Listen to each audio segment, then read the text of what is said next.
Good morning, welcome to Zermatt in the Swiss Alps, and today we're off to what feels like Iceland. My wife and I were out skiing on the glacier last week, came across a cave, went inside, huge, amazing place, so heading back there today with my buddy Henry to try and grab a photo or two.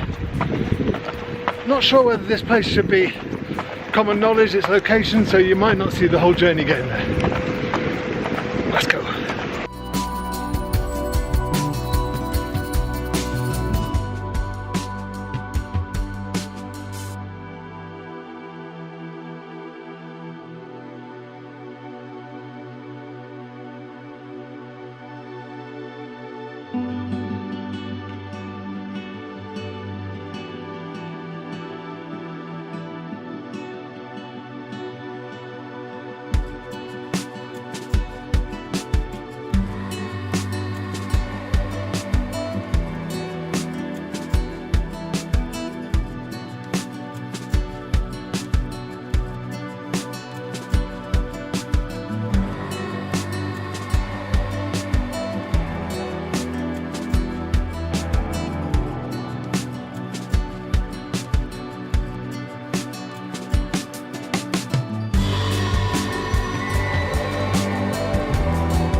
Got to be one of the coolest places ever. You can see entrance to the cave up there.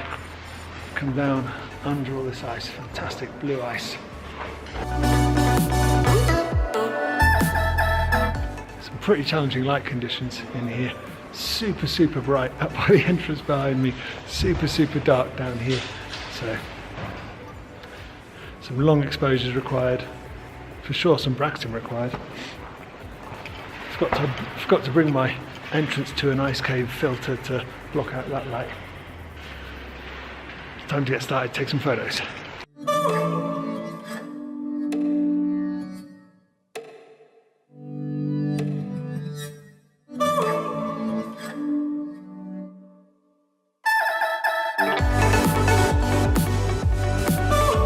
We've moved a bit further up, closer to the entrance to the cave now, which gives us a bit more light to work with. You can see the light on my face from the entrance to the cave, but it does create a problem with a huge contrast between the entrance to the cave and where we are right now. Kind of solved that by getting in amongst all this ice that's just fallen down off the roof of the cave, and there's a chunk of it up ahead which I'm using to block out the cave entrance. It makes really nice sort of light coming through the ice, which is really cool. And I've got a composition with that in the bottom right third, and then the sides of the glacier and the lines in the roof are creating leading lines looking down towards it.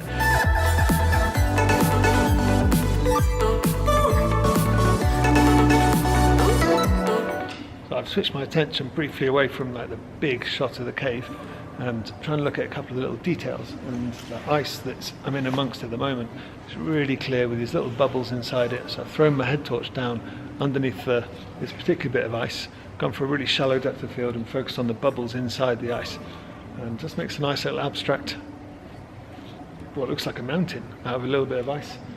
So we'll take a couple more shots of some details in the cave, and then I'm going to go back to trying to get the bigger shot, and this time I think we need a human element in it just to give the whole thing some scale.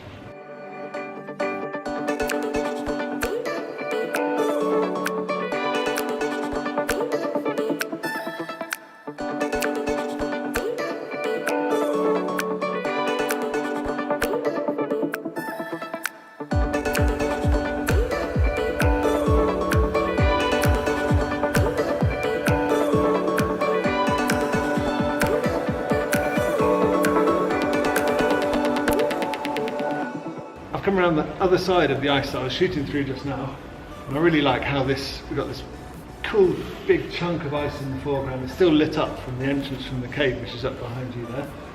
And I'm going to get Henry to come and stand, if he can, in amongst this ice, try and take a picture and get the blue of the roof of the cave in the background with the ice in the foreground here, and Henry in amongst it.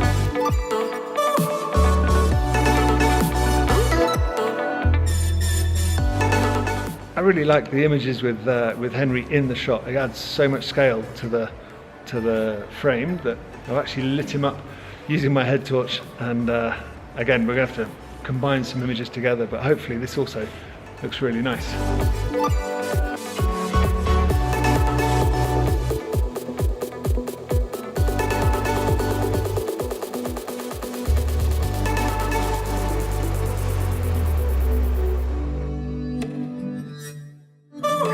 Grabbing a last shot, which I think is one of the best shots of the day. I'm up on top of this rock just to get slightly higher perspective and block out a little bit of the light in the top of the cave entrance, and Henry's standing in the cave entrance, which gives some really cool scale to the image.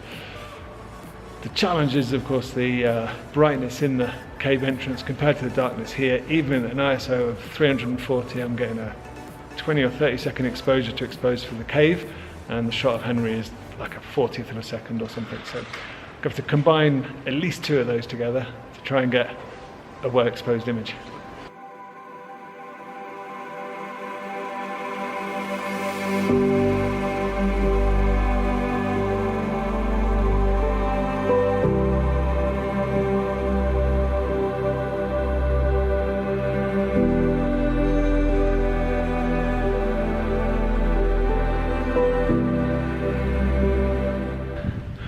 What a cool place to come and take photos.